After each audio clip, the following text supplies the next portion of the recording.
aún así se dan el espacio para poder compartir y debatir en estos espacios académicos.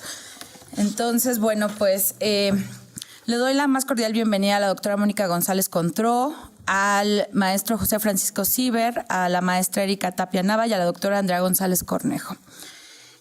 Voy a hacer una muy breve presentación con mucha modestia de la doctora Mónica González Contró, porque quienes la conocemos sabemos que tiene un currículum muy impresionante y yo en especial pues te guardo siempre muchísimo agradecimiento por haberme incursionado en estos temas de niñez. Entonces, bueno, pues Mónica González Contró es doctora en Derechos Fundamentales por la Universidad Autónoma de Madrid, en donde se tituló con la tesis Derechos y Necesidades de la Infancia y Adolescencia, una fundamentación de los derechos. Se me perdió la hoja. Acá está. Perdón. Es abogada general de la UNAM e investigadora en el Instituto de Investigaciones Jurídicas de la UNAM, especializada en el tema de los derechos de los niños, niñas y adolescentes. Mónica también es profesora de la Facultad de Derecho de nuestra universidad y coordinadora del Diplomado sobre el Derecho a la No Discriminación. Es consejera honoraria de la Comisión Nacional de los Derechos Humanos y del Sistema Integral de los Derechos de Niños, Niñas y Adolescentes, IPINA. Pues Mónica, adelante, 15 minutos. Muchísimas gracias, muy buenos días a todas y a todos. Gracias por la presentación. Pues agradezco de manera muy especial a Elisa Ortega y a todas las organizadoras que, dicho sea de paso, puras mujeres. Este es un tema también en donde las mujeres, pues la verdad es que tenemos una gran intervención, por la invitación para participar aquí. Yo sé que, ustedes ya tienen pues un panorama muy general legislativo y yo me voy a enfocar más bien, porque además yo voy a aclarar, no soy experta en migración, yo soy experta en derechos de niñas, niños y adolescentes, pero desde una perspectiva más amplia, el tema de niños migrantes, como vamos a exponer a continuación, forma parte o debe formar parte del sistema de protección especial que contempla la nueva Ley General de Derechos de Niñas, Niños y Adolescentes. Y para mí, la reflexión que quiero compartir con ustedes es que lo que verdaderamente es el reto para garantizar todos los derechos de niñas, niños y adolescentes, y en especial los de los niños migrantes, es la consolidación institucional de estos derechos. ¿Qué quiero decir con la consolidación institucional? Tenemos realmente, y ustedes lo han visto en la mesa anterior, ya pues un marco jurídico, ¿no?, relativamente sólido, y digo relativamente porque, bueno, desde luego tiene sus lagunas, pero tenemos ya leyes tanto en el contexto nacional como internacional que protegen los derechos, que reconocen derechos de niñas y niños en general y niños y niñas migrantes en particular, pero estamos apenas en un proceso muy lento para construir las instituciones. Entonces, esto es a lo que yo quiero referirme en esta presentación, ¿no? Entonces, primero vamos a hablar sobre algunas percepciones sobre infancia y adolescencia en México, especialmente en temas de migración. Después vamos a abordar la Ley General de Derechos de Niñas, Niños y Adolescentes, cómo construye o pretende construir una nueva institucionalidad, y finalmente los retos pues, que se nos enfrentan en relación con los niños y adolescentes migrantes en contexto pues en este nuevo contexto. Hay que decir, y yo me voy a referir a niñas, niños y adolescentes, pero cuando analizamos fenómenos como el de la migración, es muy distinta la situación de un niño o de una niña que de un adolescente, por muchas razones, ¿no? Porque evidentemente, por ejemplo, una niña o niño no acompañado está en una condición de mayor vulnerabilidad que un adolescente en términos, digamos, de riesgos a los que se enfrenta. Nuestra ley señala o ha identificado como niñas y niños a las personas menores de 12 años y como adolescentes a las personas de 12 a 17. Entonces, desde luego no hablamos de del mismo nivel de riesgo. Sin embargo, los adolescentes migrantes tienen riesgos distintos porque las percepciones sociales sobre los adolescentes y en general sobre los adolescentes migrantes son mucho más adversas, ¿no? Un niño puede mover, ¿no? Pues mucho más a la compasión, a la ternura, y un adolescente no.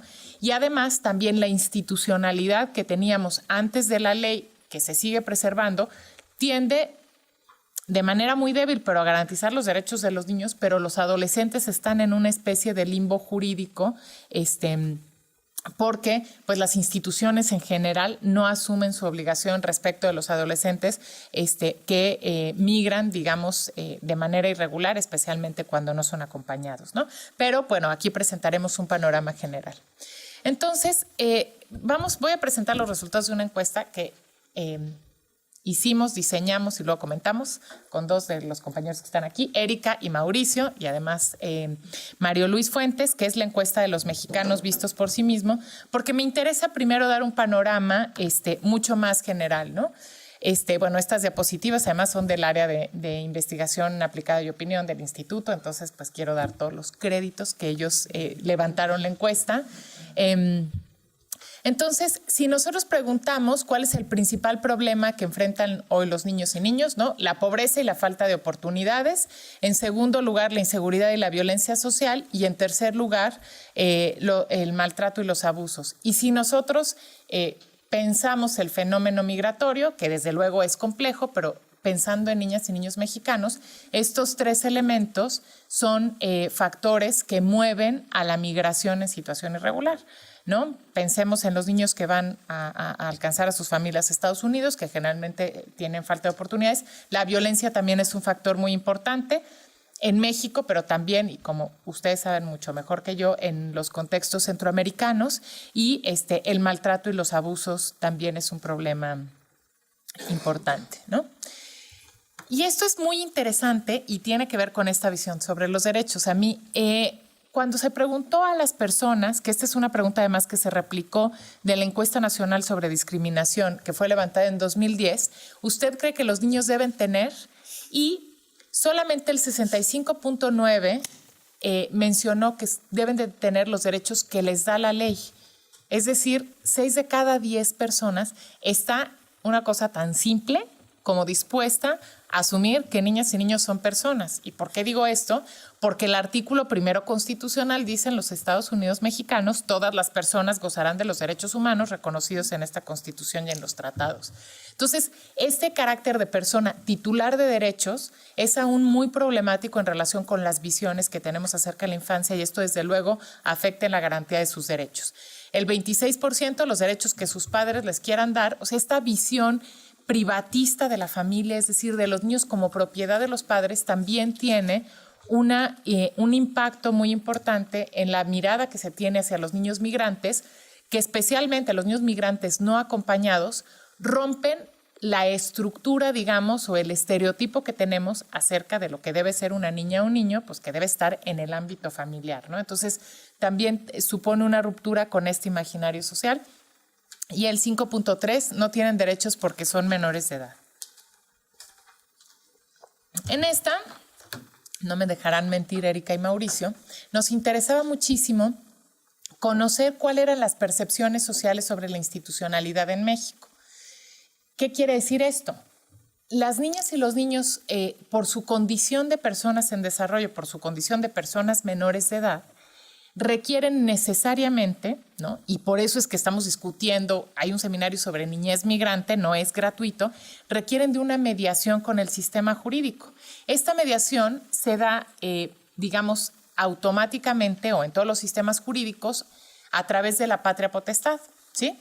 Cuando una niña o un niño quiere ejercer un derecho, generalmente son los padres los mediadores, ¿no? O sea, una niña o un niño pues quiere sacar un pasaporte, pues, ¿no? Los papás son los que lo inscriben en la escuela para garantizar el derecho a la educación, etcétera, ¿no?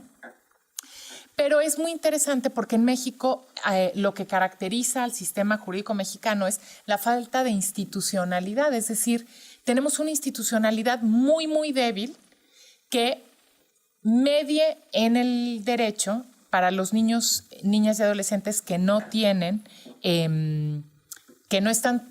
no tienen padres, ¿no? Entonces es muy interesante porque aquí hay una pregunta, si se fijan ustedes, en la cuarta columna preguntamos quién cree que debe ayudar a los niños cuando deciden irse del país en busca de mejores oportunidades. Y el problema, fíjense ustedes, la respuesta es el 9,4% respondió el DIF, ¿sí? Luego un 18% el gobierno, pero quiero que nos vayamos a la resaltado en amarillo, 46,8% no sabe. Y esto es gravísimo, digo, podríamos abundar mucho en esto, porque el problema es que si yo veo un niño, ¿no?, en condiciones de mucha migración, pues que decide irse del país para migrar no acompañado, pues la gente, los demás adultos que estamos en el entorno, no sabemos ni siquiera a qué institución tendríamos que acudir para que preserve los derechos de este niño, ¿no? Y nos imaginamos que esta no fue una pregunta explícita, pero que si alguien, o sea, la gente tampoco sabe, si se encuentra un niño en contexto de migración, ¿no?, que venga de otro país, que esté en tránsito por México, tampoco la gente sabe a qué instancia de la autoridad debe acudir para preservar los derechos de ese niño, ¿no? Y entonces, por esta condición especial de los niños, tenemos una situación de muchísima vulnerabilidad, porque, como decíamos, son niños que normalmente no están en esta situación de cuidado parental que pueda garantizar sus derechos, ¿no? Entonces, vamos a ir platicando un poquito acerca de este cambio que supuso la Ley General. Esta encuesta se levantó en 2014, más o menos, digamos, al mismo tiempo que se aprobaba la nueva Ley General.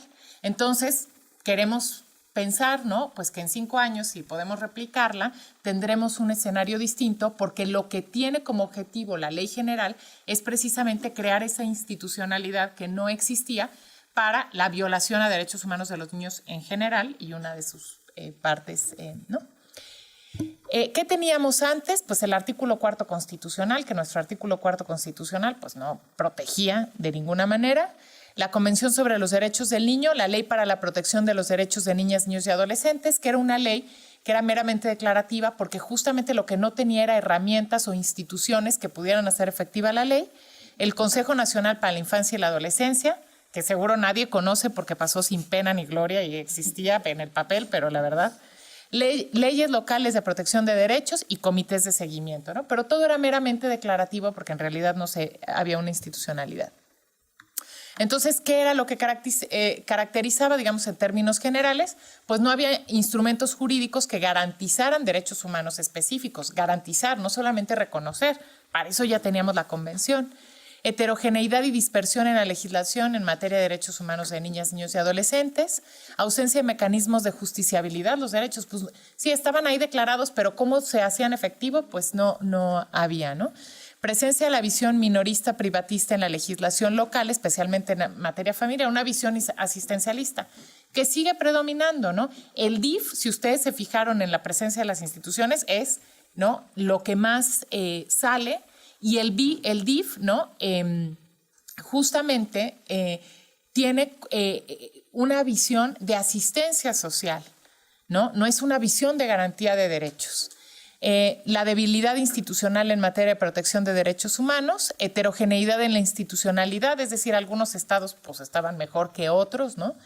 Insuficiencia de coordinación de las distintas dependencias, poderes y niveles de gobierno, falta de enfoque de derechos en la interpretación de los derechos humanos, tanto desde la perspectiva de política pública, legislativa y jurisdiccional, es decir, pues no se veía al niño como titular de derechos. Y bueno, en términos de conclusión, incumplimiento por parte del Estado mexicano de las obligaciones derivadas de la Convención. Oye, ¿me dices cuando me falten 5 minutos? Porque creo que... Bueno, ¿cómo fue el proceso de creación de la ley? Fue casi el milagro mexicano. Afortunadamente, como es un tema muy marginal, ¿no? La verdad que nadie le puso mucha atención. Entonces, el presidente de la República manda una iniciativa preferente en 2014, que esta iniciativa ordena que en el periodo de un mes, en un periodo muy corto de tiempo, se tenga que discutir y aprobar o desechar la ley. Fue la primera vez que este presidente de la República hizo uso de esta facultad que tiene. Se celebraron audiencias públicas y en las audiencias públicas se destrozó la ley, o sea, la iniciativa, porque lo que tuvo que ver no tiene nada, o sea, lo que mandó el presidente no tuvo nada que ver con lo que después se aprobó, afortunadamente. Y finalmente, el 4 de diciembre de 2014, se publicó en el Diario Oficial. Es decir, sí hicieron caso, ¿no? Los legisladores yo tuve oportunidad de participar, pues a quienes estuvimos ahí les dijimos que la iniciativa no correspondía a un enfoque de derechos.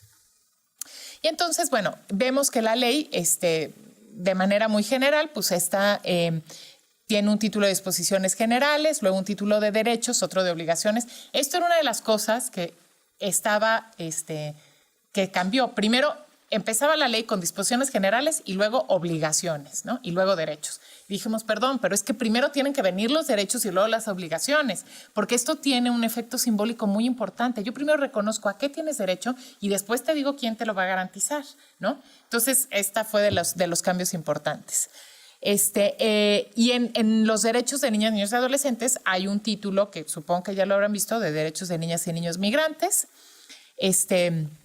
El título cuarto viene de la protección, después protección, restitución integral de los derechos de niñas, niños y adolescentes y finalmente infracciones administrativas. Entonces, lo que es muy importante de esta ley es que hace esta distinción, que también fue una de las cosas que se debatió y que se logró plasmar en la ley, entre lo que en la doctrina se ha conocido como la protección general de derechos y la protección especial. La protección general, ¿sí?, es este paraguas que cubre a todos los niños. Todos los niños tienen derechos, pues, ¿no?, a la educación, el juego, la libertad de expresión, la información, la alimentación, la nutrición, etcétera, ¿no? O sea, hay una protección especial, es un paraguas que reconoce a los niños. Y después hay un capítulo, digamos, o se aterriza y se contempla en la ley lo que se llama la protección especial de derechos. ¿Qué quiere decir esto? Que niñas y niños que ya han visto vulnerados sus derechos requieren de una protección específica, ¿sí?, y de un reconocimiento especial y de un órgano especial que los garantice.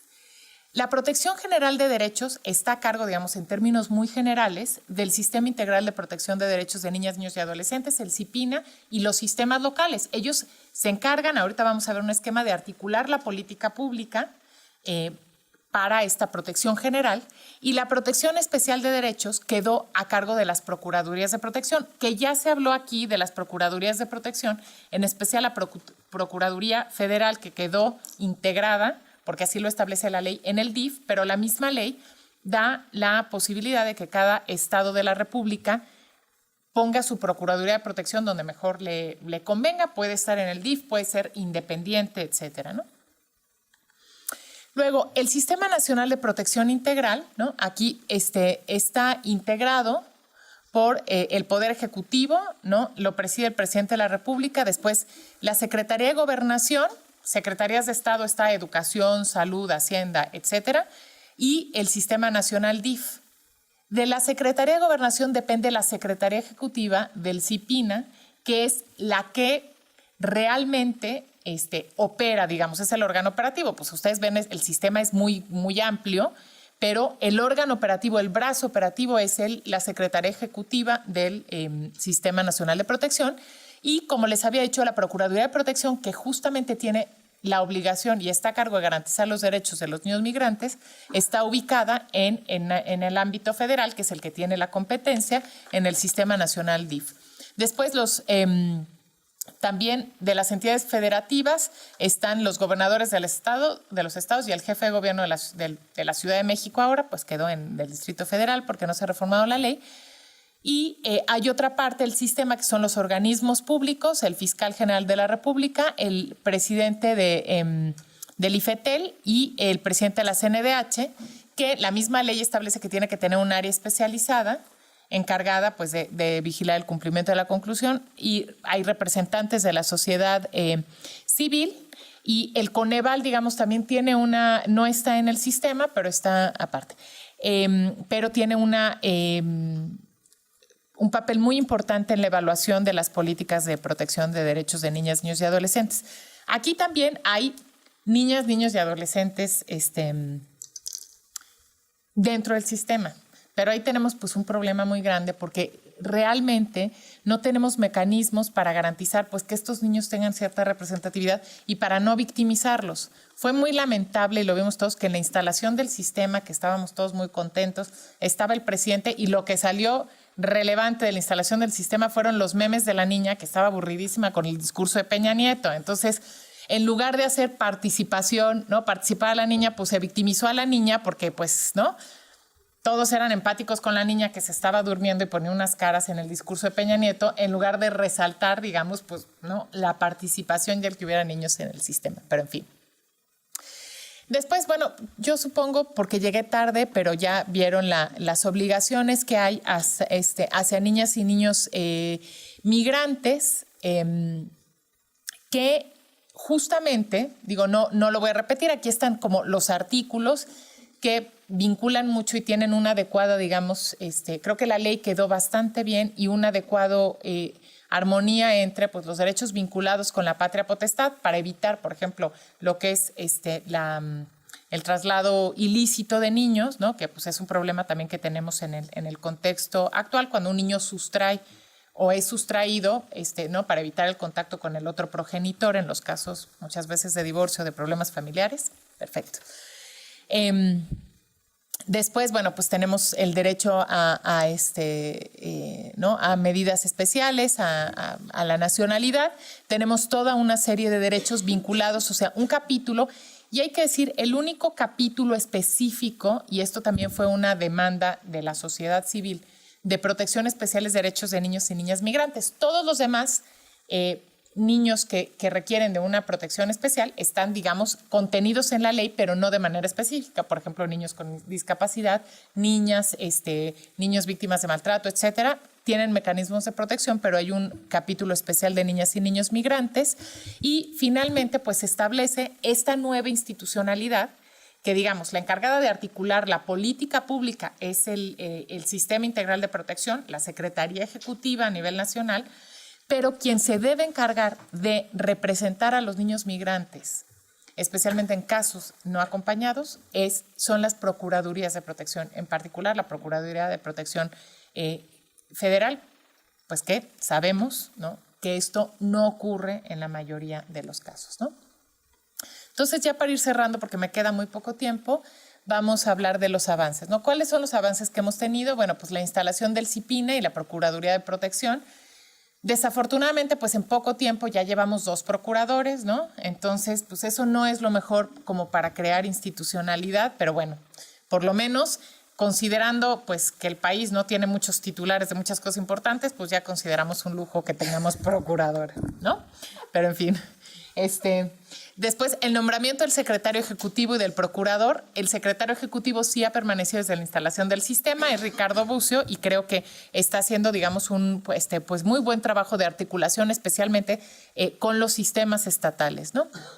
Aprobación de las leyes en las entidades federativas. Ya también tenemos todas las entidades con sus leyes, los sistemas estatales y muchos sistemas municipales, no todos, pero un buen número, que es el contacto más directo con niñas y niños, y la creación de las procuradurías en las entidades federales, ¿no?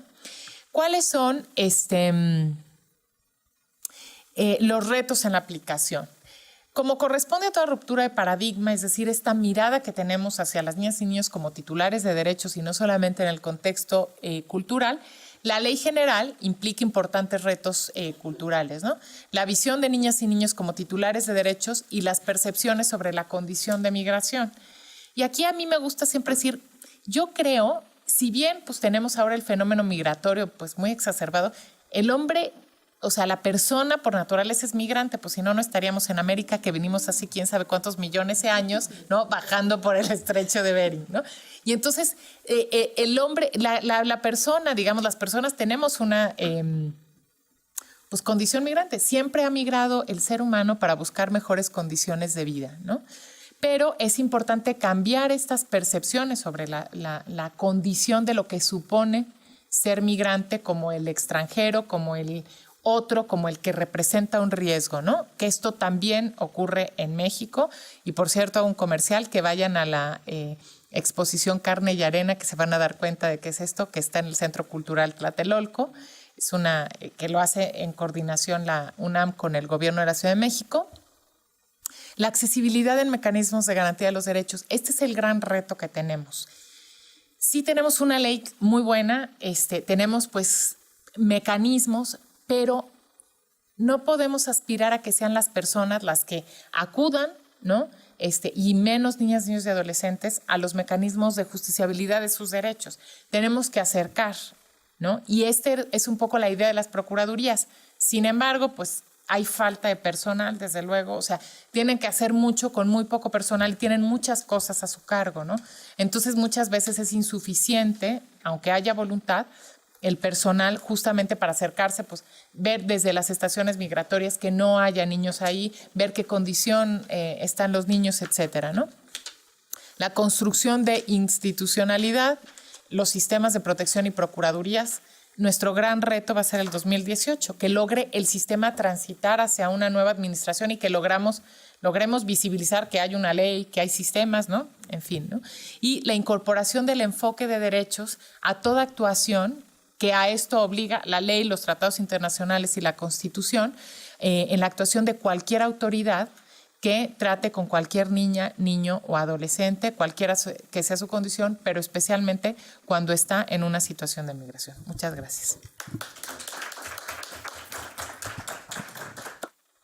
Muchas gracias a la doctora Mónica González Contró, que nos acaba de dar esta panorámica, me parece muy buena, sobre esta nueva institucionalidad y lo que representa ya esta Ley General de Niños, Niñas y Adolescentes y los impactos que debe tener en materia de la protección de los derechos de los niños migrantes. Vamos a dar ahora la palabra a José Francisco Ciberluz, quien es funcionario internacional de Naciones Unidas, actualmente asignado como oficial de Asuntos Legales y de Protección del Alto Comisionado de Naciones Unidas para los Refugiados en Ciudad de México. Antes de unirse a la oficina del ACNUR en México en agosto de 2013, se desempeñó en el ACNUR como voluntario de Naciones Unidas y consultor jurídico como personal profesional en las operaciones del ACNUR en Bosnia y Herzegovina, Ecuador, Venezuela, Jordania, Afganistán y Ginebra, bajo diferentes capacidades legales y de protección. José es graduado en Derecho y Relaciones Internacionales de la Universidad Pontificia y Católica de Sao Paulo, en Brasil. Además, es maestro en Derecho Internacional de los Derechos Humanos por la Universidad de Oxford. Ha dedicado toda su carrera y sus intereses académicos a los derechos humanos y, pues bueno, al derecho internacional de los refugiados. José es sin duda un gran aliado, yo lo puedo constatar, siempre está presente y siempre que puede, pues bueno, colabora con la academia, con el gobierno y demás, y pues bueno, es un indiscutible experto. Gracias, José, por estar el día de hoy aquí. No, muchísimas gracias a usted, a Elisa, y es un gusto estar en ese panel con la doctora Mónica y las colegas Erika y Andrea. Desde la perspectiva del ACNUR, lo que quería compartir con ustedes son básicamente tres puntos que están relacionados con una situación en particular en el contexto de movilidad humana y en qué medida niños, niñas y adolescentes en nuestra región siguen necesitando lo que decimos protección internacional y sobre todo protección internacional en México. De manera que esos tres puntos se refieren en particular a la situación de niños, niñas y adolescentes refugiados conceptualizados como una categoría, como una condición jurídica, y básicamente se refiere a niños, niñas y adolescentes extranjeros que no pueden regresar a sus países de origen.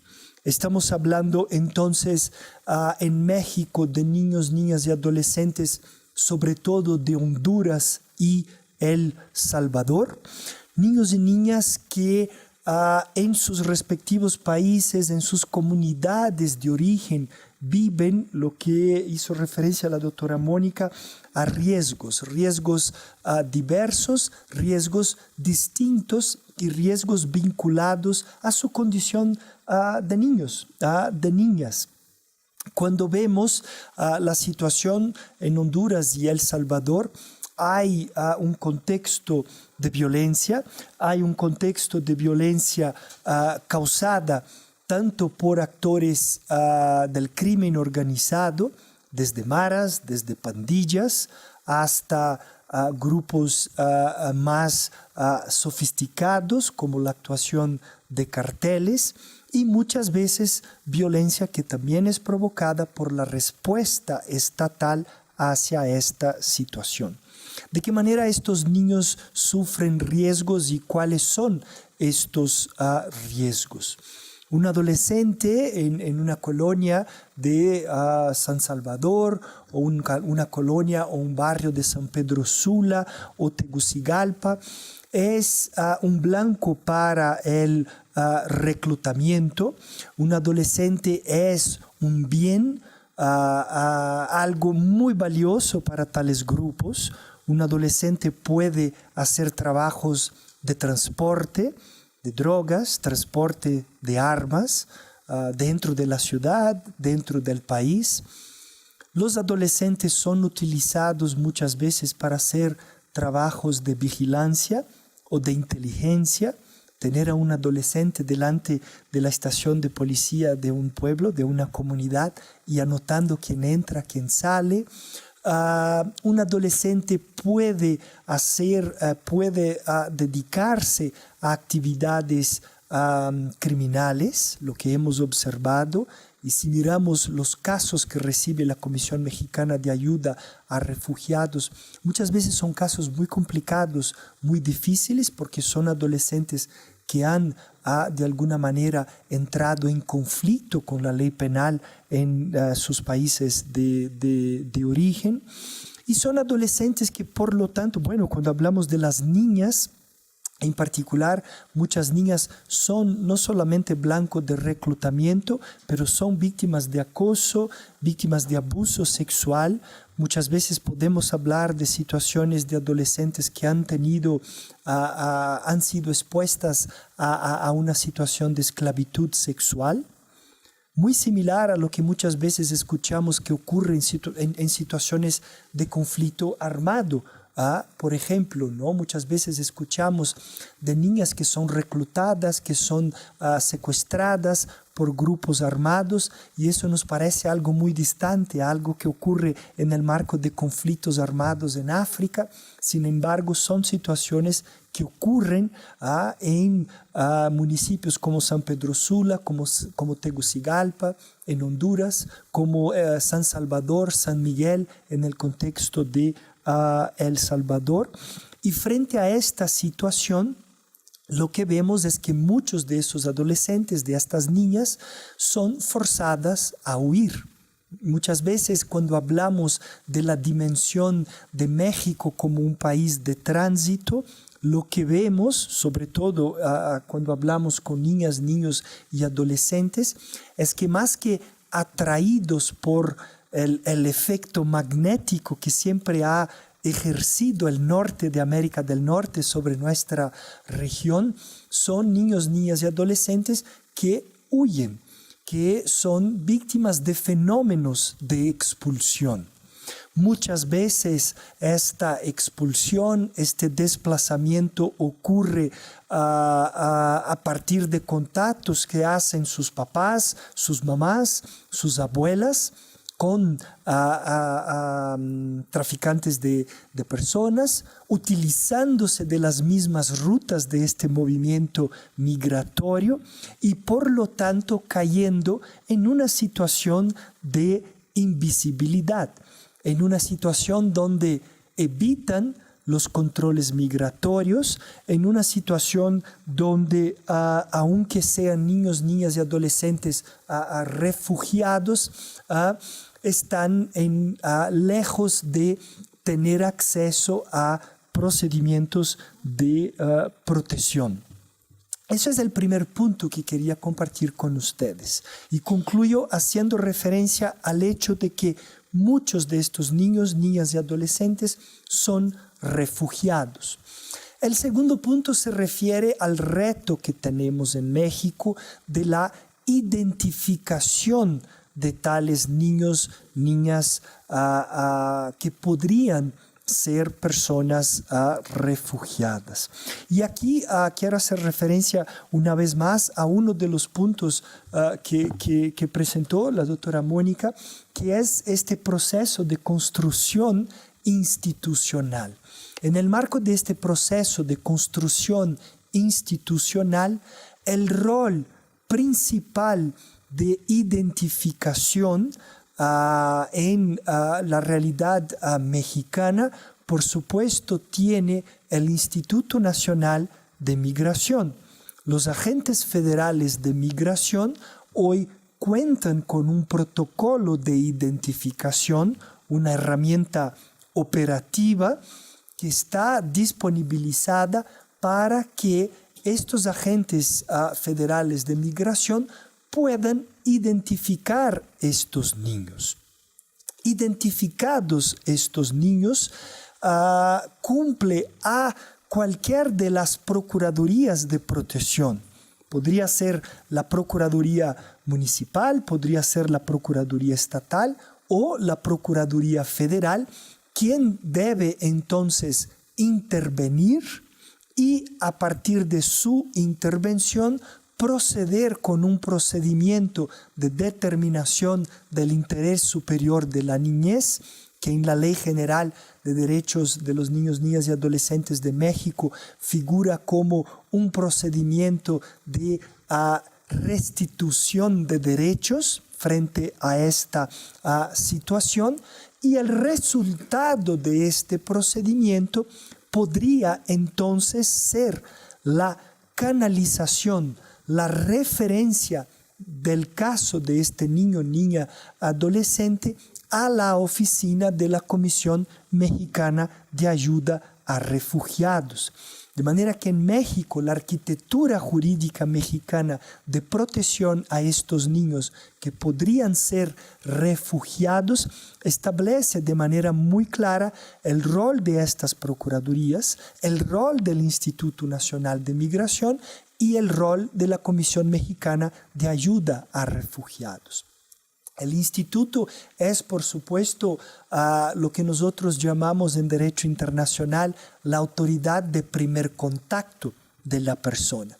Sin embargo, y yo siempre digo a los oficiales, a los agentes federales de migración que capacitamos, que nunca tendremos a un solicitante de la condición de refugiado, a una persona refugiada, y mucho menos a un niño que se presente y diga: señor agente federal de migración, me gustaría solicitar la condición de refugiado en los términos del artículo 13 de la Ley sobre Refugiados, conforme incorporado y a partir del Convenio de Ginebra de 51. Sería lo ideal, pero desafortunadamente no tendremos esta situación. De manera que eso sí requiere una sensibilización, sí requiere un diálogo, sí requiere la construcción de un cierto ambiente de confianza. Cuando hablas con los adolescentes 15, 16, 17 años de Honduras, tanto de Honduras como de El Salvador, son temas que no necesariamente hablarán con cualquier uno. Son temas que no necesariamente empezarán a platicar y hablar de cómo han sido reclutados o de cómo el vecino ha sido reclutado o de cómo el papá logró establecer el contacto para que alguien lo llevara a alguna otra parte. De manera que son temas sumamente delicados y es un reto operativo muy importante. Yo creo que fue Nathalie quien en la presentación anterior hablaba del grande vacío que hay entre el número de adolescentes detectados y detenidos por el Instituto Nacional de Migración el año pasado. Yo como buen abogado soy pésimo en números, pero sí me acuerdo que era alrededor de 40,000 niños, niñas y adolescentes, de los cuales casi 18,000 eran niños, niñas y adolescentes no acompañados, de los cuales el 95% de países como Honduras y El Salvador. De los casi 18,000 niños, niñas no acompañados detectados, o sea, que entraron en el radar operativo de la Autoridad Migratoria Mexicana, únicamente 242 tuvieron acceso a los procedimientos de protección de la Comar. De manera que hay ahí un vacío importante. Por supuesto que vivimos en un proceso de construcción institucional donde cada vez más trabajamos, incluso nosotros desde el ACNUR, con las procuradurías de protección, buscando asegurar esta intervención de manera inmediata. Niño detectado, detenido, alojado, como lo queramos llamar, como las autoridades migratorias prefieran llamar, o sea, niño que entra en el radar del Instituto Nacional de Migración, es niño, es un caso sobre el cual la Procuraduría debe intervenir y determinar su interés superior. Insistimos que no es el niño quien debe hacerlo, y yo lo digo porque muchas veces en las capacitaciones que tengo y la interacción que tengo, siempre muy interesante con los agentes federales de migración de México, muchas veces me dicen, pero José, la niña insiste que la devolvamos. La niña quiere regresar. Nos dijo que no hay problema. Entonces yo digo, mira, hagamos un ejercicio, una analogía acá. Supongamos que usted trabaja en el Oxxo, ¿no? Algo muy técnico, ¿no? Para juristas. Y que usted trabaja en el Oxxo y que la niña o el niño llega con los 400 pesos para comprar la botellita de ron que venden en el Oxxo, ¿no? Entonces yo digo, ¿usted vende la botella de ron, la botella de whisky o tequila o mezcal al niño o la niña? Y me dice, no, por supuesto que no. Entonces, ¿por qué me estás intentando ser de que si el niño quiere devolver, usted lo va a devolver? Entonces, en términos jurídicos, son situaciones análogas, similares. La diferencia es que para la venta de alcohol ya hay una ley definiendo que en el interés superior del niño no se puede vender alcohol a los niños, y aquí usted lo que tiene que hacer es preguntar a la Procuraduría qué debo hacer que coincida con el interés superior de este niño. Y yo siempre les digo que abren el expediente del procedimiento administrativo migratorio y yo les digo, si no hay un documento, un papelito con el timbre de cualquier de las procuradurías diciendo que usted puede devolver a este niño, no lo haga. ¿Por qué? Porque después hay una comisión interamericana, hay una corte interamericana, hay abogados de sociedad civil, hay una profesora, doctora Elisa, allá en el Instituto de Investigaciones Jurídicas de la UNAM, que está, ¿no?, con un proyecto muy importante sobre este tema, y le puede poner en problemas, ¿no? Entonces, lo mejor es seguir lo que diga la Procuraduría, y es la Procuraduría, no es el niño. La opinión del niño es importante y será considerada por la Procuraduría. No es, y eso es algo muy importante, no es lo que diga el consulado del país de origen del niño. Estamos en México y aquí se aplica y es jurisdicción mexicana. Siempre insistimos que en el caso de niños, niñas refugiadas o solicitantes de la condición de refugiado, hay aquí una situación donde es la única excepción y donde la asistencia consular o la protección consular, como hace referencia a otros autores, es incompatible con la protección internacional. Aquí el niño está sob la jurisdicción mexicana y si está solicitando el reconocimiento de la condición de refugiado y si hay una opinión de la Procuraduría en este sentido, quiere decir que el niño está sob protección de México y el rol y hay una incompatibilidad con la función de asistencia consular. Pero entonces, eso era el segundo punto que quería compartir y muy rápidamente, aquí veo que tengo 2 minutos, el tercer punto que quería hacer referencia es entonces la necesidad de que sigamos adoptando estos procedimientos de identificación, porque de alguna manera estos procedimientos de identificación funcionan como la clave que permite entonces hacer valer, que permite entonces a toda la arquitectura jurídica e institucional que hizo referencia la doctora Mónica, poner en práctica su función, su atribución. Aquí lo que siempre decimos desde la perspectiva del ACNUR es, no estamos diciendo que todos estos niños son refugiados, estamos diciendo que la gran mayoría de estos niños, como dijeron anteriormente, estimamos que podría ser entre el 50 y el 60% de estos niños, presentan indicios suficientes que justifiquen la canalización del niño a la Comar, quien entonces va a tener la atribución de decidir si son o no refugiados en México. Gracias, doctora Elizabeth. Muchas gracias, José, por este panorama en materia de asilo aquí en México, que sin duda me parece que es una de las agendas pendientes que tenemos en materia de niños y en general, ¿no? Solamente les quiero dar 2 cifras de lo que decía José. De los niños detenidos provenientes de estos 3 países, de El Salvador, Honduras y Guatemala, ya no quiero usar esta categorización del Triángulo Norte, tiene sus problemas. Sí, ya la evitamos. Bueno, para que vean, en 2014 de estos 3 países estuvieron privados de su libertad o detenidos, 22.519, en 2015 37.440 y en 2016 38.520, solo de estos 3 países, ¿no? Ahora, solicitaron refugio en 2014 de estos 3 países, 75, se les otorgó a 22, es decir, la tasa fue de otorgamiento del 29.3%. En 2015 solicitaron asilo 139 y se les otorgó a 44.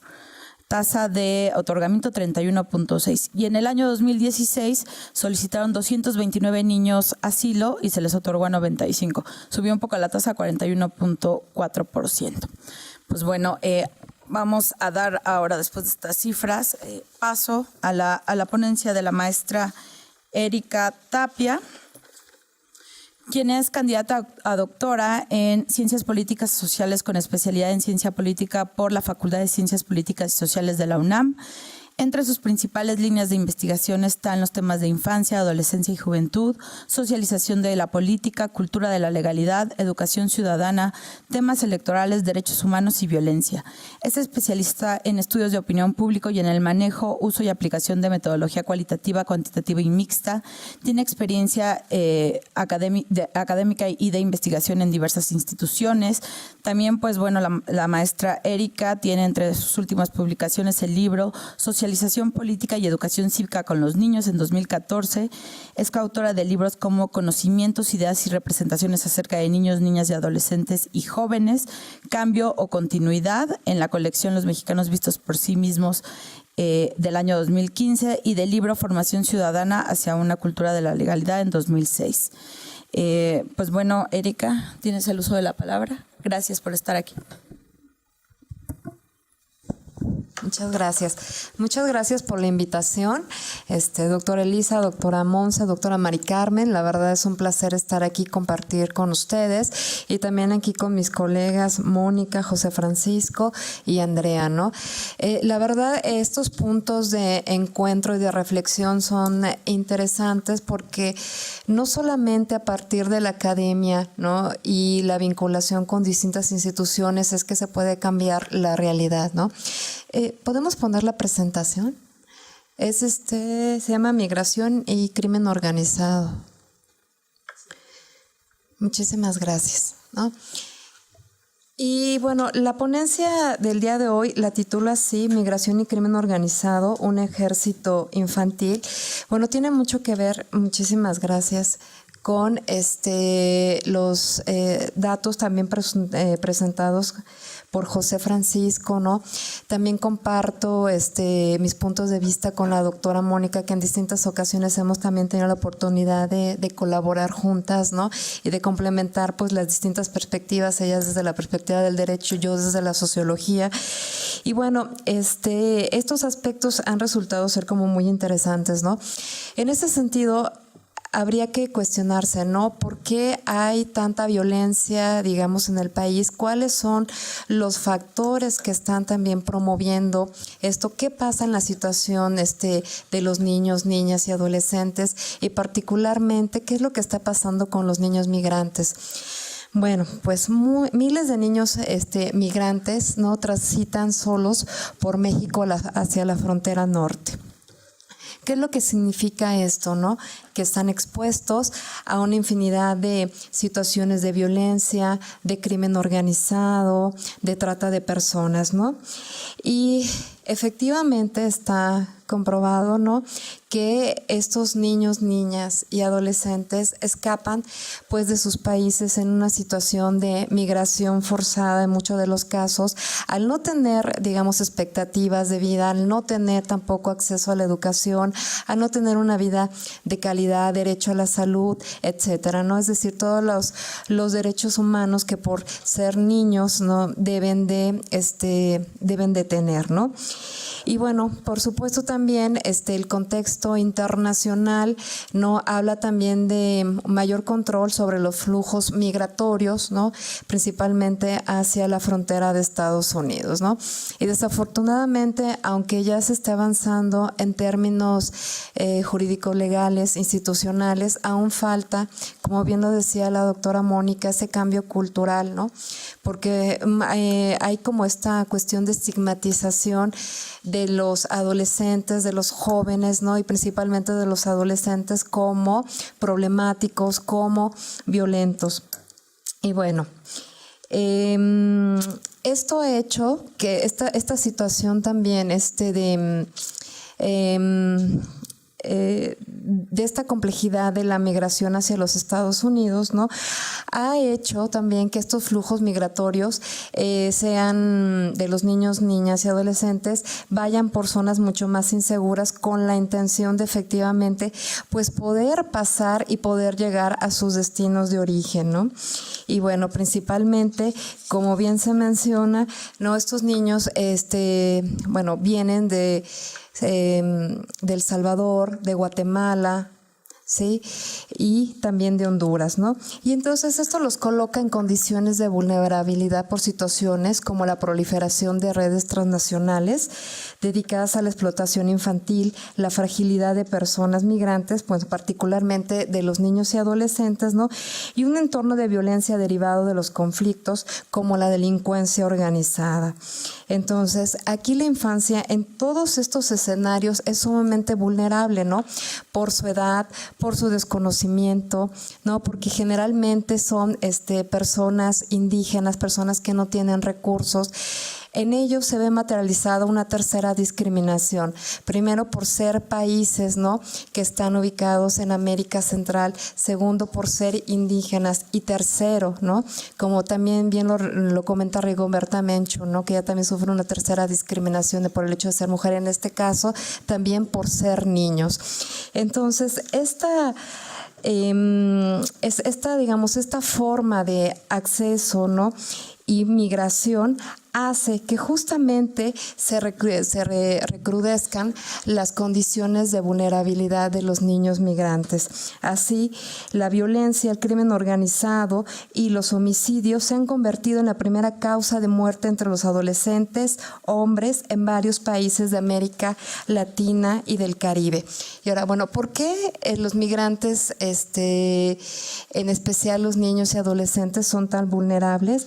Bueno, primero porque pueden ser víctimas de redes de tráfico ilícito de migrantes y de trata de personas, ¿no?, por la presencia de grupos delictivos, por la privación de la libertad, por la corrupción, por la incapacidad gubernamental para garantizar la seguridad y protección por el maltrato, por la violencia sexual, sufrir abuso, violencia por actitudes y prácticas discriminatorias y xenófobas, ¿no? Por la dificultad de acceder a derechos básicos como la salud, la educación, como también la propia expulsión de los países, ¿no? Y bueno, generalmente, ¿no?, en esta búsqueda de de mejores condiciones de vida, es que los niños resultan ser, como decíamos, ¿no?, un grupo altamente vulnerable, ¿no? Y bueno, generalmente viajan solos, y al viajar solos son mucho más vulnerables, ¿no? Y de esta forma son reclutados también por el crimen organizado para ser víctimas de traficantes y ser expuestos a explotación. Ahora, voy a presentar algunas cifras, ¿no?, que también se reportan en el informe presentado por ¿cómo se llama esto? Por la Comisión Interamericana, de Derechos Humanos, que se llama Violencia, Crimen y Crimen Organizado, en la niñez y en la adolescencia. Y esto, bueno, generalmente no existe por el tema tan duro y tan difícil en términos políticos, sociales. No existen datos oficiales que den cuenta de esto. Lo que sí se ha observado es que generalmente, bueno, la UNICEF, ¿no?, la Comisión Interamericana de Derechos Humanos, bueno, básicamente son las instituciones, ¿no?, que están como documentando esto. Hay notas de periódico, casi no hay información, y la verdad esto también abre el nicho, ¿no?, para las mismas instituciones, ¿no?, para poder documentar esta información, y por otro lado, ¿no?, para también poder actuar en consecuencia, porque generalmente a esta población, este sector de la población tan vulnerable, pues muchas de las veces se criminaliza, ¿no? Y vamos a ver un dato que es sumamente, digamos, alarmante, ¿no? El número de casos de niños y niñas adolescentes extranjeros que migraban sin compañía de un adulto y fueron detectados por las autoridades migratorias aumentó un 333% de 2013 a 2015, ¿sí? Es decir, pasó de 5,596 a 18,650 casos respectivamente, ¿no? Ahora, por otro lado, estos datos, bueno, también te hablan de una condición, digamos, de los mismos estados por su falta de eficacia, ¿no?, para poder garantizar condiciones de vida dignas para estos sectores de la población, ¿no? Al parecer, los niños están desdibujados, ¿no? Si bien existen en los textos, ¿no?, digamos, en las leyes, también hay como esta condición un poco romántica, ¿no?, de idealizar al niño, ¿no?, pero sin acciones que permitan ser concretas, ¿no? Está bien los cambios institucionales, legales, ¿no?, pero las prácticas culturales en muchas de las veces definen el tipo de comportamiento de los individuos que están al interior de las instituciones. Y bueno, ahora, el 97% de los niños migrantes en 2015 provenía, como decíamos, de Honduras, a 27.4%, de Guatemala 49.6% y El Salvador 20.5%, ¿no? Y entonces aquí la mayoría eran adolescentes entre los 12 y 17 años, ¿no? En otras investigaciones también que he tenido la oportunidad de participar, ¿no?, se observa, ¿no?, que el principal periodo, ¿no?, de mayor vulnerabilidad de los niños, adolescentes y jóvenes, digamos, en este ínteres, principalmente el periodo de la adolescencia, al encontrarse de manera un poco más independientes de los padres, ¿no?, que ya no tienen como esta, digamos, en el mejor de los casos, esta protección, y por otro lado, por su acceso a la esfera pública, ¿no? Sin estos recursos, sin este conocimiento, sin esta capacidad también de defenderse, ¿no? Entonces ahora imagínense en un contexto de migración, ¿no?, de migración internacional, ¿no? Y bueno, de enero a octubre de 2016 la cantidad de eventos de niños y niñas, de estos mismos estados, ¿no?, que fueron presentados ante autoridades migratorias mexicanas fue de 30,864, y casi la mitad de ellos, 14,000, 428 viajaban sin el acompañamiento de los adultos, ¿no? Y bueno, y como veníamos mencionando, ¿no? Esto hace que sea más fácil para reclutar para el crimen organizado, ¿no? A estos niños migrantes, ¿no? Y así el tráfico y el desplazamiento de los niños y adolescentes pueden caer justamente en manos del crimen organizado, en la trata, en la explotación sexual o en la incorporación de actividades ilícitas, ¿no? Los niños que están viviendo esto no es porque quieran, ¿no? Sino porque sus mismas condiciones los han colocado en esa posición, ¿no? Y si no hacemos también como consciente de esto, el trato, la defensa, ¿no? O sea, son niños de todos. O sea, no son niños nada más de sus papás, no son niños nada más del Estado, ¿no? Existe también un marco de corresponsabilidad, también desde la academia, de las instituciones de la sociedad civil, ¿no? Desde las instituciones propias del gobierno. Ahora, ¿qué es lo que pasa, no? El reclutamiento de los niños migrantes, bueno, generalmente los adultos que participan ya en el crimen organizado, ¿no? Los ven como objetos, ¿no? Como piezas que pueden ser intercambiables, que pueden ser prescindibles, y de ahí que los colocan, digamos, en el último eslabón de la cadena, por lo cual, ¿no? Se encargan de actividades que les representan mayor riesgo e integridad para sus propias vidas, ¿no? Al final, estos niños, ¿no? Que están, pues digamos, fuera de la tutela de los padres o de alguna institución que pueda garantizar sus derechos, pues los coloca, digamos, en esta situación de fragilidad, ¿no? Y bueno, pues en algunas otras ocasiones también los propios niños y adolescentes buscan estos grupos criminales. ¿Para qué? Para que les dé prestigio, para que les dé seguridad, para que les permita algún ingreso, ¿no? Y pienso yo, ¿no? En esta posibilidad de quedarse, ¿no? Y morirse, digamos, en estos contextos de alta marginación, ¿no? De pobreza, donde no tienen acceso a nada, a veces piensas, ¿no? ¿Qué es lo que les queda, no? O sea, finalmente ir por un ingreso, digamos, para la familia, para el poder comer. Entonces digo, no es como tan sencillo, ¿no? Yo en este sentido me siento como muy sensible por estos datos que son presentados, ¿no? Que te hablan de la complejidad de la misma vida de los individuos, ¿no? Y como tal, los mecanismos aún no han mostrado ser suficientes, ¿no? Si no, tampoco no se hubiese incrementado tanto el crimen organizado, ¿no? Y entonces vamos a ver, pues, que los niños comienzan a participar incluso desde los 9 años de edad, ¿no? Y bueno, por supuesto que las estructuras de estas organizaciones, pues como ustedes ya saben, el crimen organizado, si las abandonas, son, ya me extendí demasiado. Bueno, finalmente te genera, digamos, alguna ejecución, ¿no? Y entonces vamos a ver aquí que cerca, de 30,000 niños y adolescentes menores de 18 años trabajan activamente en negocios ilícitos con la venta de drogas, el tráfico de personas, ¿sí? La extorsión, la piratería, y como les mencionaba, ¿no? A partir de los 9 años principalmente trabajan como pasadores de migrantes indocumentados. Más tarde, a partir de los 12 años, se les utiliza para cuidar casas de seguridad y controlar que nadie se escape. Y así, en diciembre de 2006 y abril de 2010, ¿no? Que son los datos que se disponen, 36,641 niñas y niñas fueron detenidos en operativos federales, ¿no?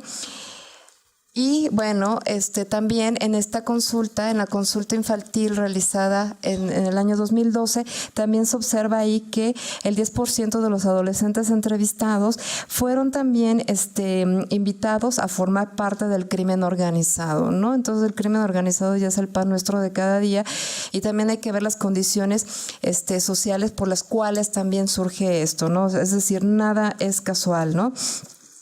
Y bueno, en este caso son los niños que, tienen un mayor nivel de invitación, y las mujeres, ¿no? Los niños que no asisten a la escuela y los que no cuentan con ninguna escolaridad. Y bueno, las zonas de violencia básicamente se dan en zonas altamente urbanas, ¿no? Y por otro lado, ¿no? Están aquellas zonas que están en presencia de zonas periféricas pobres, muy pobres, ¿no?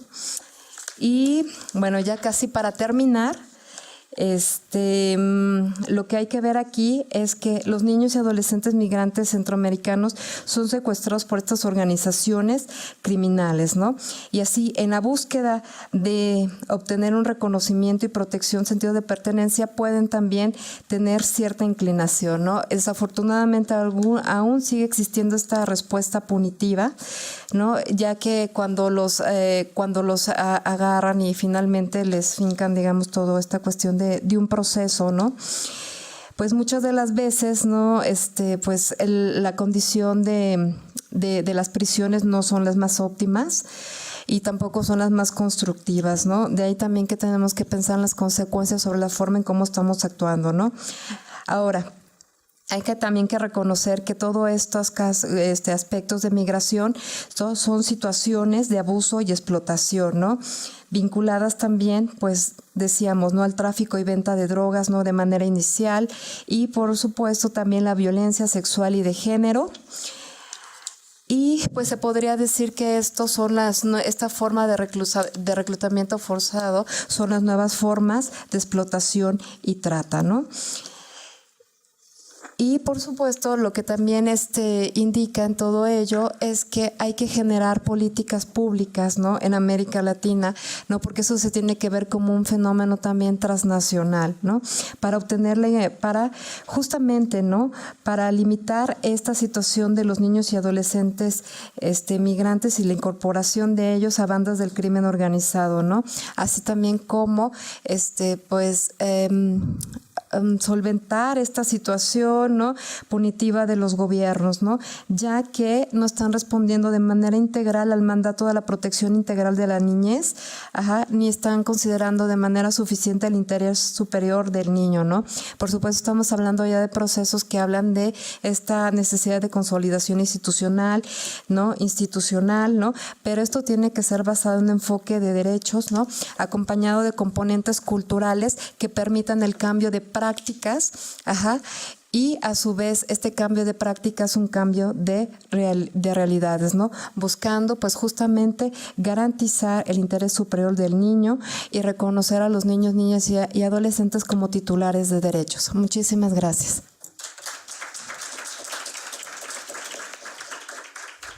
Muchas gracias, Erika, por esta magnífica presentación. Me parece que aborda una de las principales causas de desplazamiento forzado de niños, niñas y adolescentes de estos tres países, que es la violencia, ¿no?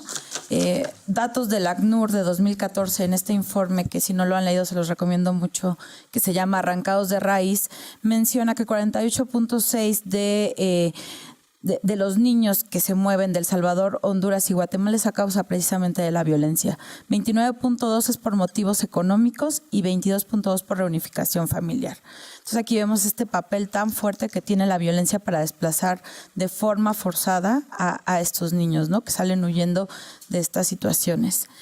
Vamos a acabar la mesa con la presentación de la doctora Andrea González Cornejo, quien es doctora en antropología por CIESAS, maestra en estudios regionales por el Instituto Mora y licenciada en estudios latinoamericanos por la Facultad de Filosofía y Letras de la UNAM.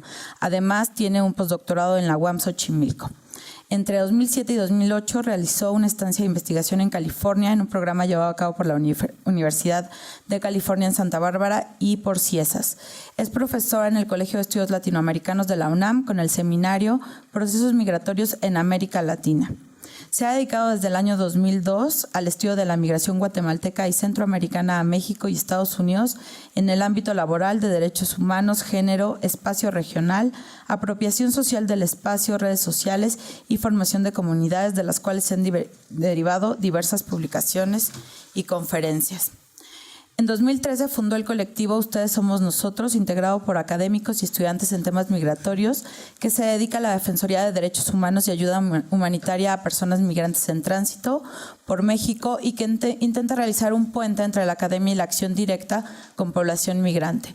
Fue también coordinadora del albergue San José en Huehuetoca, Edomex, y del Centro de Protección Internacional Adolescentes en el Camino en la Ciudad de México. Actualmente Andrea es relatora por los derechos de las personas migrantes, refugiadas y sujetas de protección internacional de la Comisión de Derechos Humanos de esta Ciudad de México. Gracias, Andrea, por estar aquí. Gracias. Buenas tardes a todas y a todos. Muchas gracias, Montserrat, Elisa, María del Carmen, por la invitación. Y me da mucho gusto compartir esta mesa con mis colegas Mónica, José, Erika. Bueno, ya hablaron mucho de cuál es la situación que atraviesan sobre todo las y los adolescentes migrantes centroamericanos, sobre todo de Honduras, Nicaragua, El Salvador, Guatemala, que llegan a nuestro país. Solo me gustaría resaltar que la situación de violencia que se vive en Centroamérica es una situación que tiene raíces históricas profundas. O sea, no es algo que surgió a partir de que la Mara empezó a tomar territorio o ahora toda la incursión del crimen organizado y el narco en estos países a partir de la guerra contra el narco en México con Calderón y cómo se reestructuraron las rutas, etcétera, ¿no? Y eso es bien importante tomarlo en cuenta, o sea, porque Centroamérica tiene esta violencia, esta pobreza, esta marginación, esta exclusión social que viven niñas, niños y adolescentes, que provoca la migración. Tiene raíces históricas profundas a partir de la situación de guerras internas, los procesos de paz que no resolvieron de fondo la situación social, política, etcétera, de los países, y que también no hubo un desarme, y eso implica que hay un montón de armas en manos de civiles, ¿no? Y bueno, o sea, eso ha provocado un crecimiento bajo en los países centroamericanos, una dependencia de las remesas muy fuertes. Ahora pues todo el asunto de las maquilas que se están insertando y las maras que importan este modelo de Los Ángeles y de California, de Estados Unidos, hacia Centroamérica, y que ahora ya es una red transnacional, ¿no? Y tampoco creo que hay que olvidar cómo es que surgen las maras, porque tampoco es gente que un día se volvió mala y pandillera, ¿no? O sea, son las y los niños de El Salvador que en medio de una guerra civil fueron a Estados Unidos, se insertan en una dinámica de pandillas y porque también no había ningún apoyo psicosocial, ningún acompañamiento sobre esta situación de niñas y niñas que eran refugiados, que habían visto morir a sus familias, a sus comunidades. Y después en algún momento Estados Unidos decide que todas estas ahora jóvenes que estaban en las cárceles regresen a sus lugares de origen y así se vuelven a reestructurar, ¿no? Entonces, digamos, todo es tan complicado porque tiene el entramado social, político, histórico es muy complicado también en Centroamérica, ¿no? Y bueno, las pandillas se han vuelto transnacionales. Y una cosa importante, ya no solo se definen por la pertenencia al barrio, como podemos ver en las pandillas tradicionales, ¿no? Ahora hay también esta incursión del crimen organizado que hace que las maras sean un brazo del narcotráfico, ¿no? O sea, los niños halcones que están enfrente de la policía, que están en las esquinas, etcétera, de lo que nos han hablado nuestras compañeras y compañeros de mesa, son personas que están en maras, ¿no? Bueno, sobre todo la 18 y la MS, pero que trabajan para el narco, ¿no? O sea, tampoco es ya una guerra por el territorio, por el barrio, o sea, sí, pero metido en toda esta cosa, pues que es muy complicada y muy compleja, ¿no? Y bueno, lo que ya dijeron, ¿no? El asunto de que son cobradores de impuestos, que son halcones, y en el caso de las mujeres, una cosa que también es bien complicada y que también sucede en México, es cómo el crimen organizado de pronto ve a una niña de 14 años, de 15 años, y decide que ella va a ser la novia de alguien de la pandilla, ¿no? Y entonces, bueno, estas niñas, estos niños, estos adolescentes están migrando por todo esto que está cruzado, ¿no? Por una situación de pobreza, de marginación, de violencia, y están corriendo por su vida. Por lo tanto, es muy preocupante los pocos reconocimientos de condición de refugiados que hay en nuestro país hacia esta población. Porque efectivamente está este asunto de, bueno, si ya fuiste de la Mara, entonces sí te doy refugio, no te doy refugio, ¿qué hago?, ¿no? Pero tiene que haber un trabajo, y creo que ese es uno de los retos más importantes, muy de fondo con esta población, para ver qué pasó, por qué empezaron a estar en la Mara. Los obligaron, y aunque la circunstancia les olvidó, o sea, hay una situación estructural que los obliga a estar en estas pandillas, ¿no? Y pues creo que a veces pues no se llega al fondo de esta situación, y por eso hay tan pocos reconocimientos, también porque las niñas, los niños, los adolescentes sobre todo, pues se desesperan y se van porque los procesos son larguísimos, porque no hay espacios adecuados, porque no hay un seguimiento psicosocial, porque uno de los retos, que bueno, ya ahorita los platicaremos, era el asunto de la integración a la vida en este país, ¿no? O sea, estar 5 meses, 6 meses en un albergue sin poder acceder a educación, tampoco te dejan trabajar porque eres menor de 18 años, pero entonces es no entender que ellos muchas veces son el sustento de su familia, entonces se van a desesperar, se van a ir, es como muy complicado, ¿no? Entonces, bueno, ¿qué es lo que pasa con las niñas migrantes y la vulnerabilidad? Pues están expuestos a una cantidad de riesgos para su salud, su integridad, su dignidad, su vida, etcétera, ¿no? Como ya lo dijeron. Son vulnerables a explotación, a trata, abuso físico y sexual, extorsión, secuestro, y experimentan situaciones humillantes y confusas que les dejan profundas huellas. Y esto tiene que ver con lo que ya se comentaba, ¿no? Esta estigmatización hacia las y los jóvenes, hacia las y los adolescentes, por ser centroamericanos, inmediatamente está el estigma pandilla, violento, peligroso, me vas a asaltar, me va a pasar algo, ¿no? Y eso sí deja una huella profunda en su vida cotidiana, y no hay un sistema integral de atención psicosocial, ¿no? Eso es muy grave. Y bueno, lo que ya comentaban también, a partir del programa Integral Frontera Sur, pues toda esta situación que ha provocado que las y los migrantes, incluidos niñas y adolescentes, acompañados y no acompañados, pues se vayan por lugares más peligrosos, lleguen menos a los albergues y traten de ser mucho más invisibles, y pues eso eleva exponencialmente los riesgos, ¿no?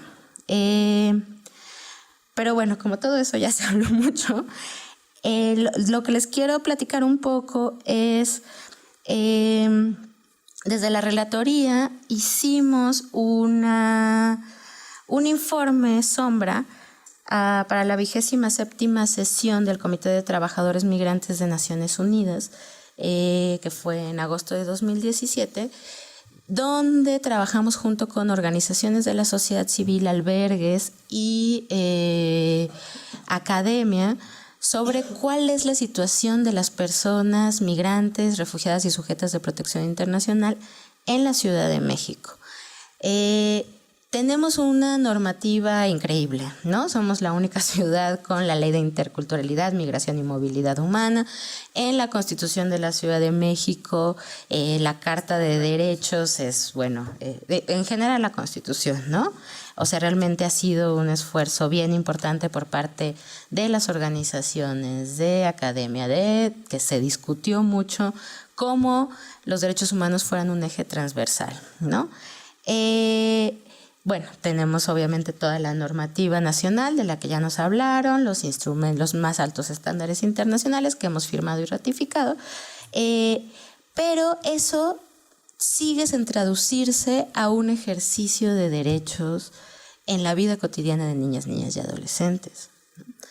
En este informe, que bueno, pueden encontrar en internet, tocamos varios temas, y uno de ellos es justo la situación de niñas y adolescentes. ¿Qué es a lo que llegamos en este trabajo conjunto con las organizaciones? Por una parte, en la Ciudad de México, una de las problemáticas más grandes tiene que ver con lo que se refiere a representación jurídica, ¿no? Justo como nos comentaba la doctora Mónica hace un momento, pues a través del Sistema de Protección Integral de los Derechos de Niñas, Niñas y Adolescentes y la Procuraduría, se supone que se da la representación jurídica, pero también el acompañamiento a estas niñas, niñas y adolescentes. En la práctica, ¿qué es lo que sucede? Estas figuras sí acompañan los procesos de solicitud de refugio o de protección internacional o de visa humanitaria, pero es lo único, o sea, ahí se queda todo, ¿no? Todo lo demás lo resuelven como pueden los albergues, las organizaciones que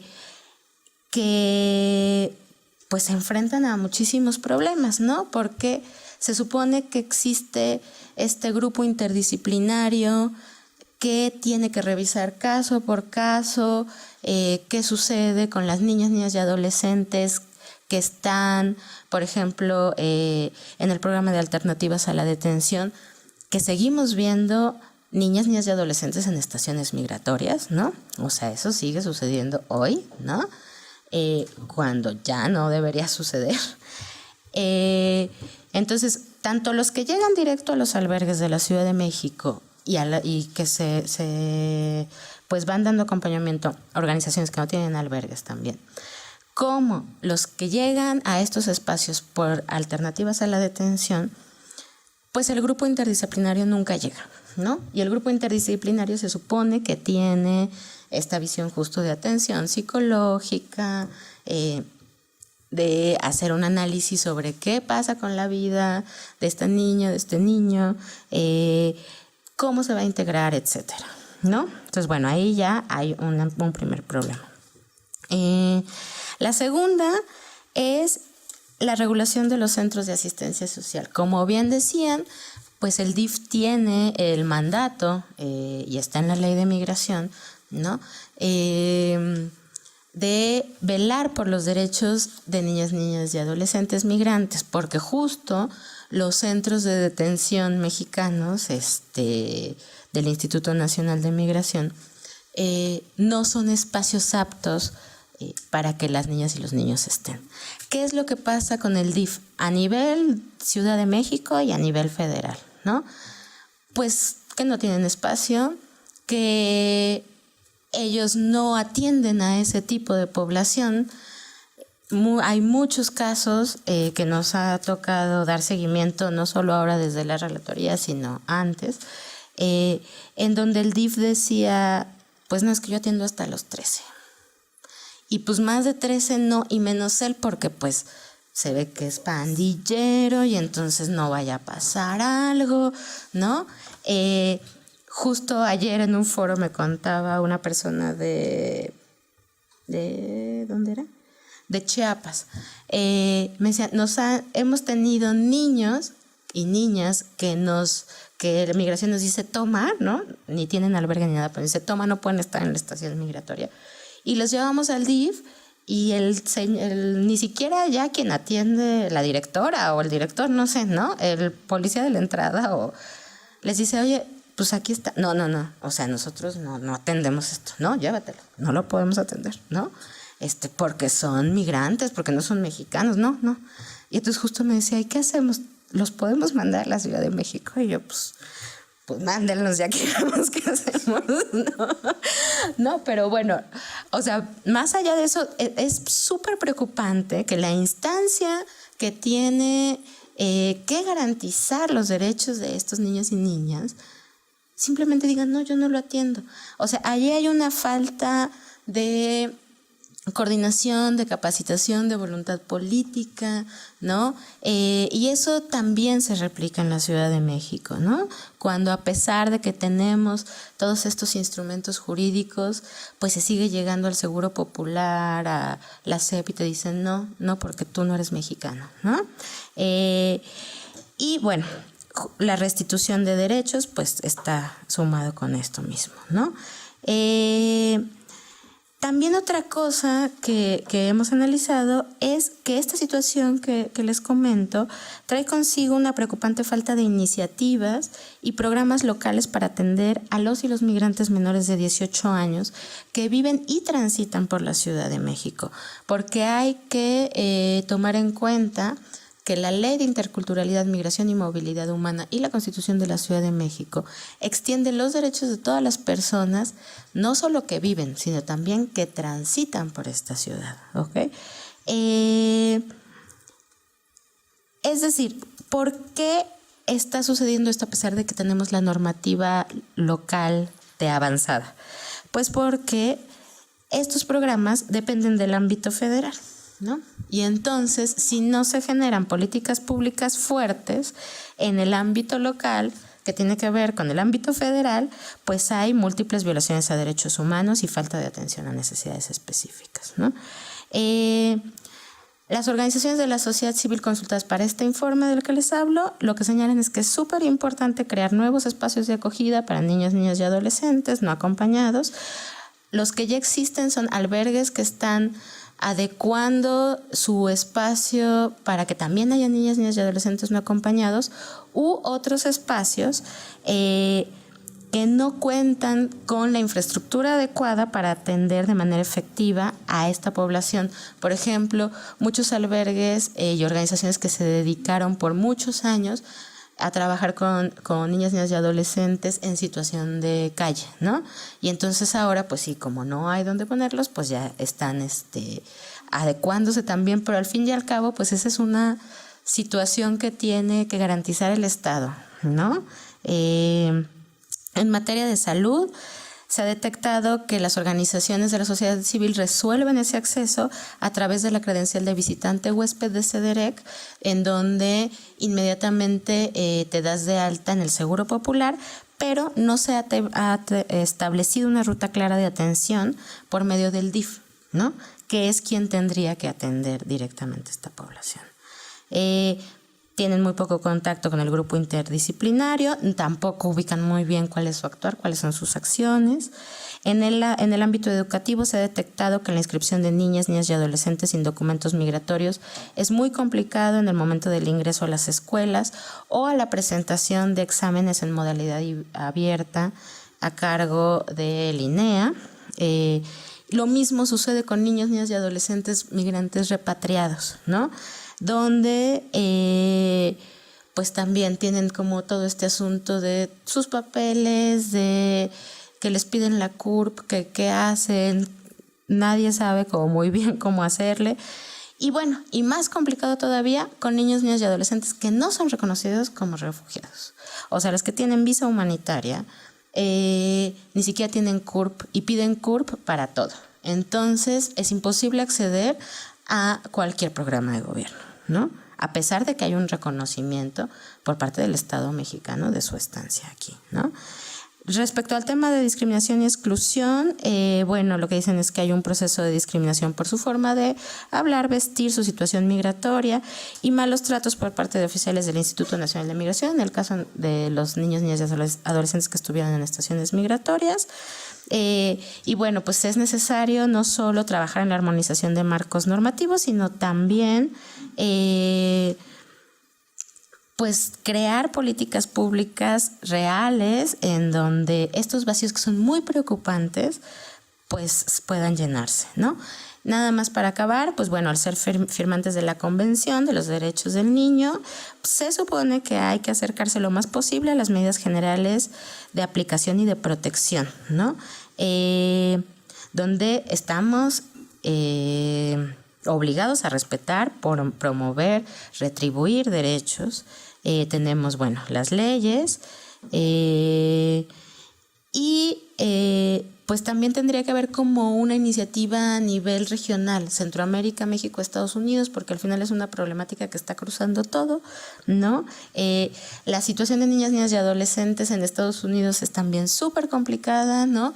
De los centros de detención Estados Unidos no ha firmado los estándares internacionales, entonces los niños y niñas no tienen representación legal obligatoria cuando están frente a un juez en la solicitud de refugio, ¿no? Entonces imagínense un juez hablando con un niño de 12 años, de 10 años, sobre por qué te fuiste, qué te pasó, ¿no? Y bueno, si se puede encontrar un abogado pro bono, pues ya medio funcionó, ¿no? Y si no, y bueno, y esos son niños y adolescentes centroamericanos, mexicanos que están pidiendo refugio en Estados Unidos, ¿no? Y bueno, nada más ya, como ya tengo seguro como medio minuto, ¿cuáles son los retos? Pues buscar un diálogo interregional, hacer más activo el rol de niñas, niños y adolescentes. Justo lo que mencionaba José es importantísimo crear un espacio de respeto, de confianza, para que realmente puedan abrirse. O sea, no estas entrevistas en Comar de 4 horas donde quedan agotados, ya no saben ni cómo se llaman, ¿no? Pues que haya una relación de transparencia y rendición de cuentas, ubicar exactamente dónde está el procedimiento para la protección del interés superior del niño. Y eso tiene que ser como transversal a la política pública. Y bueno, entender que las organizaciones de la sociedad civil coadyuvan, acompañan, etcétera, pero no deben sustituir el papel del Estado, ¿no? Y bueno, pues creo que por lo pronto hay. Gracias. Gracias, Andrea. Me parece que es muy importante lo que Andrea nos comenta sobre este origen de las pandillas que ahorita pues están presentes en Centroamérica y cómo su origen viene de esta deportación, especialmente a raíz de los sucesos del caso Rodney King en el año 1992, y cómo Estados Unidos pues bueno desplaza otra vez a esa población a Centroamérica, y cómo pues bueno es a raíz de eso, ¿no? Entonces es como súper importante considerar esos antecedentes. Y también otro tema muy importante que mencionó Andrea es esta falta de concordancia que constantemente tenemos en México entre lo que dice la letra de la ley y la praxis, ¿no? Eso por un lado, pero también de otro lado tenemos también temas del marco jurídico, ¿no? Pienso ahora en este tema de la problemática de judicializar una solicitud de asilo denegada, ¿no? Y este tema que hablas tú de la representación legal, ¿no? Es sumamente complicado porque la representación legal acaban pues tomando las organizaciones de la sociedad civil que tienen abogados que saben cuando pues bueno se van a ir por la estrategia del amparo indirecto y que le saben al amparo, ¿no? Entonces, bueno, pues damos por concluida esta mesa, vamos un poquillo atrasados en la agenda. Probablemente tengamos una sesión al final de preguntas y respuestas, pero por lo pronto, pues bueno, les pido un aplauso grande para todos nuestros ponentes. Y pues les agradecemos mucho.